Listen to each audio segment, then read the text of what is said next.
ভারতের ত্রিপুরা রাজ্যের ডুম্বুর জলবিদ্যুৎ প্রকল্পের বাঁধ খুলে দিয়েছে কর্তৃপক্ষ। এর ফলে হু হু করে পানি ঢুকছে বাংলাদেশে। সেই সাথে অবিরাম বৃষ্টিতে দেশের বিভিন্ন এলাকায় বন্যা পরিস্থিতির অবনতি হয়েছে। অনেক এলাকায় নিম্নাঞ্চল প্লাবিত হয়ে পানি উঠেছে বসতবাড়িতে। পানিবন্দী হয়ে বিপাকে পড়েছেন লক্ষাধিক মানুষ। জলাবদ্ধ এলাকার শিক্ষা প্রতিষ্ঠানগুলো বন্ধ ঘোষণা করা হয়েছে। এরই মধ্যে স্মরণকালের ভয়াবহ বন্যায় কবলিত হয়েছে ফেনী। তলিয়ে গেছে রাস্তাঘাট ও ঘরবসতি। বিপদসীমার ১০০ সেন্টিমিটার উপর দিয়ে বয়ে যাচ্ছে মুহুরী, কহুয়া ও সিলোনিয়া নদীর পানি।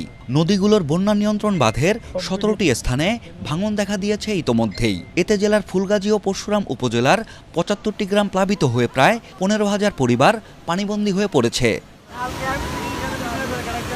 লক্ষ্মীপুর পৌরসভার বিভিন্ন স্থানে দেখা দিয়েছে হাঁটু সমান জলাবদ্ধতা। জোয়ারের পানিতে উপকূলের ২০টি এলাকা প্লাবিত হয়েছে। ভেসে গেছে শতাধিক ঘেরের মাছ।